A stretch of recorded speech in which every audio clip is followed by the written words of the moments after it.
boleh buat dengan apa nama, dengan perubatan laser zaman sekarang apa semua, maka wajib dia buat. Sebab apa? Sebab benda tu dia letak cat kan, menghalang apa nama sampainya air kepada kulitnya. Maka hukumnya melihat kepada keadaan diri dia. Jadi zaman sekarang tuan-puan, ada orang buat, bahkan diajar sejak budak-budak. Budak-budak diajar ada satu jenis benda, tampal pop jadi bunga. Betul? Ada kan? Dia satu benda kan? Saya pergi baru ni bawa anak saya main-main tampal pop jadi bunga, tampal pop jadi bunga. Tapi benda tu boleh bersih. Tapi sebenarnya itu adalah benih-benih untuk mengajar anak-anak kita supaya nanti besar bertatu. Betul? Memanglah mainan, saya setuju itu mainan. Tapi mainan macam tu lah yang kadang-kadang anak kita sampai tua pun tu terikut-ikut. Samalah juga dengan cara halus. Ini cara halus. Samalah juga dengan dulu shampoo tuan-tuan. Iklan shampoo, dibuat kajian. Iklan shampoo itu iklan untuk menunjukkan bahawasanya Kristian tu benar. Bermula daripada iklan Rejoice 3 dalam 1. Tuan-tuan ingat tak? Shampoo Rejoice 3 dalam 1. Dulu kalau satu Allah satu. Orang Kristian dia panggil Trinity. Tuhan tu 3 dalam 1. Apa dia 3 dalam 1? Nabi Isa, Ruhul Qudus, Allah, Nabi Isa dengan apa nama, Jibril, Ruhul Qudus. Ada 3. Tiga-tiga ni bersatu dalam satu. Apa dia? Itulah Tuhan. Dia panggil Trinity. Jadi orang tak dapat terima. Apa 3 dalam 1? Lama-lama dia masuk dalam shampoo. 3 dalam 1. Satu shampoo ni dalam tu ada shampoo, conditioner, ubat keluar momor. Jadi 3 in 1. Jadi orang dah dapat terima dah konsep 3 in 1. Lama benda tu sudah tersebar dalam masyarakat, sehingga buku tulis latihan pun ditulis. Buku matematik 3 dalam 1. Nota padat, latihan, soalan ramalan. 3 dalam 1. Jadi budak dah masuk dah konsep 3 dalam 1 boleh diterima. Tu antara contoh-contoh. Apa? Nescafe ada? Ada juga? Nescafe terima. Jadi saya nak cerita konsep 3 in 1 tu sudah diterima. Sudah diterima sekarang. Saya bimbang kok main tattoo tu. Tampal budak-budak dulu, takut nanti tua dia boleh terima konsep tu. Jadi sekarang patutnya kita tunjuklah. Ronaldo pun tak tatu. Ronaldo tak bertatu sebab dia nak derma darah setahun sekali, maka dia tak bertatu. Cristiano Ronaldo tak bertatu dia.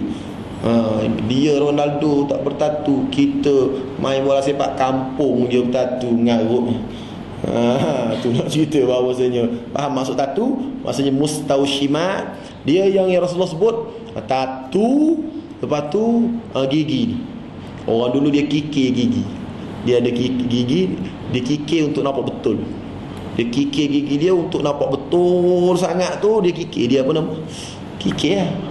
Dia asah Kelantan panggil kikir. Kikir sehingga apa nama betul. Sehingga ulama-ulama mengambil kesimpulan dalam beberapa kes. Dia kata yang pakai pendakat gigi, apakah masuk dalam isu tu juga? Pakai pendakat gigi zaman sekarang, adakah Rasulullah laknat juga? Jadi bila masuk pendakat gigi tu, dalam pengajian Fiqhul Halalul Haram waktu saya belajar tahun 4 di Universiti Malaya, dia kata kalau semata-mata nak cantik saja, takut masuk dalam mengubah ciptaan Allah sebab nak cantik saja. Tapi kalau menyebabkan keterampilan diri dia, menyebabkan dia rasa malu, nak bercakap depan malu sebab gigi dia tak sama dengan gigi orang lain, maka waktu itu diharuskan. Sama juga dengan botok dan sebagainya. Botok ni sebahagian ulama mengharamkan secara total. Sebahagian ulama lagi dia kata tak haram sebab botok ni tidak bersifat kekal. Dia tak bersifat kekal. Dia punya apa nama? Dia macam bedak. Maknanya tak kekal. Lama-lama dia kendur balik. Nampak? Jadi ulama yang kata bila tidak bersifat kekal, dia kendur balik, maka benda tu halal. Tak usahlah tuan-puan. Tuan-puan dah ada dah doa awet muda, baca doa tu je lah. Doa tu pun ada, semayang banyak-banyak, insya-Allah mudah dah jawabnya. Betul tak? Ini susah nak cari potok, bukan comel sangat pun. Ada soalan lagi? Ya. Ya. Tentang jalan keturunan Nabi ni. Ada di sini. Dia ada kat kawasan ni. Memang dia ada, dia Al-Hasani tu nama dia Muhammad Ali bin sampai Muhammad sallallahu alaihi wasallam. Jadi dia ada salah silah. Dia ada juga keturunan Nabi yang dia mengaku je keturunan Nabi, tapi tak sampai pun. Tak sampai macam Hafiz Syekh Al-Hafiz Umar bin Hafiz Habib Umar saya tengok keturunan nama dia Habib Umar bin Hafiz bin sampai kepada Rasulullah sallallahu alaihi wasallam. Jadi orang-orang macam ni, kita tengok sifat dia, sifat tawaduk dia dan sebagainya, memanglah kita rasa kagum dengan akhlaknya yang baik. Jadi kalau ada masa kita panggil lah dia ceramah, saya terjemah pun tak apa, tak ada masalah. Mungkin habis 2 seterusnya.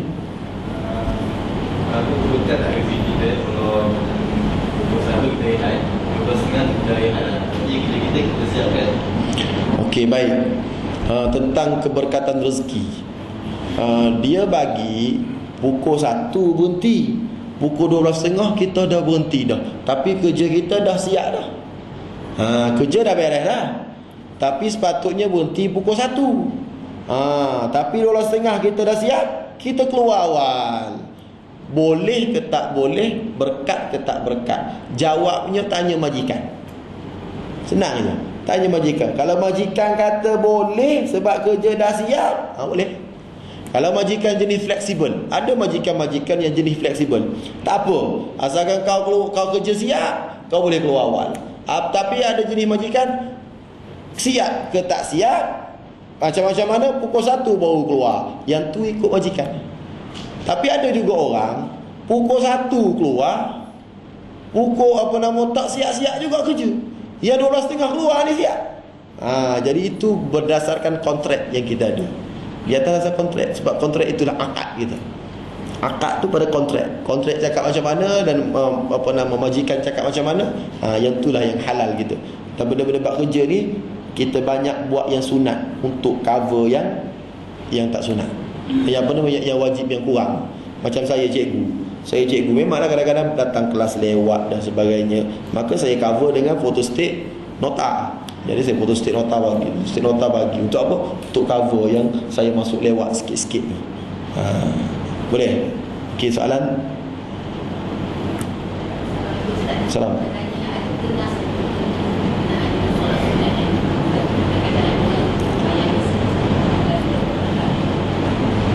Ada ke nas yang kita yang suruh solat sunat banyak tempat tu? Okey, gini. Sudah semayang fardu sini, kita pundur belakang. Sebab apa? Sebab nak solat sunat. Ada nas dia, ada hadis dia. Hadis suruh banyak tempat. Kerana Rasulullah SAW sebut setiap tempat kita pindah tu semua akan jadi saksi depan Allah SWT. Dan Allah Ta'ala sebut dalam surah Ad-Dukhan, fama bakat alaihimus sama'u wal ard. Ayat tu surah Ad-Dukhan cerita Fir'aun. Fir'aun ni Allah Ta'ala sebut, bila dia mati, langit tak menangis, bumi pun tak menangis. Maka ulama tafsir kata, kenapa langit tak menangis, bumi tak menangis? Sebab dia gembira, mati dah penjahat ini. Maka ulama-ulama kata bumi menangis kepada orang yang banyak sujud tempat dia. Jadi kita kena sujud di banyak tempat, supaya banyak tempat bumi menangis bila kita mati. Bila kita mati, situ nangis, tak ada adalah orang yang sujud tempat aku. Lepas tu belakang dia nangis. Sebab apa? Tak ada dalam pakcik ni yang sujud tempat aku. Jadi satu surau ni semua nangis untuk kita. Kerana apa? Kerana kita mati. Dan satu lagi, wa mas'adu amalih, tempat naik amal. Tempat naik amal pun langit. Bila langit ada tempat-tempat naik amal, dia ada banyak-banyak lubang. maka bila kita mati, maka tempat langit ni pun nangis juga. Sebab apa?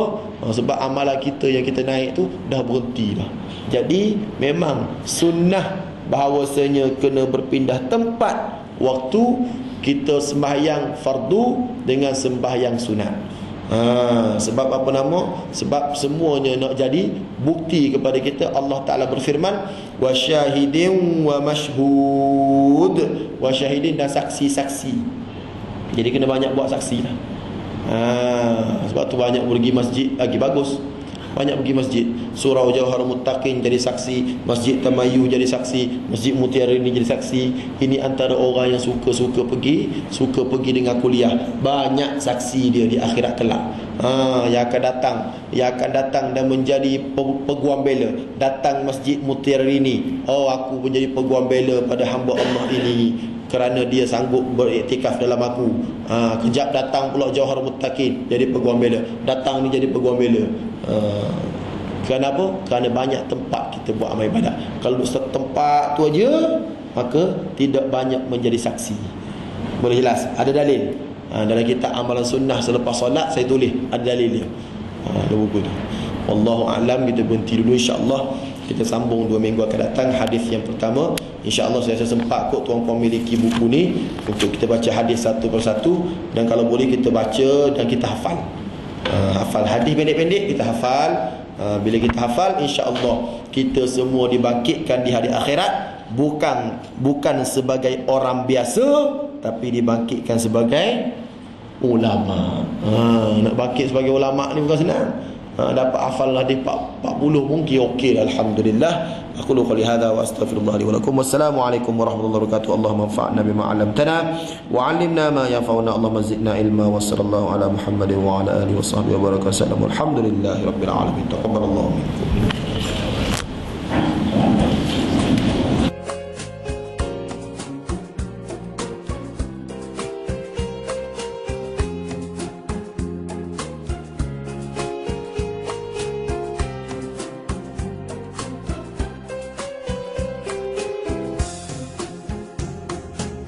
لو كان بيننا الحبيب لدنا القاصي والقريب من طيبة قبل المغيب طالبا قرب الحبيب بقربه النفس تطيب وتدعو الله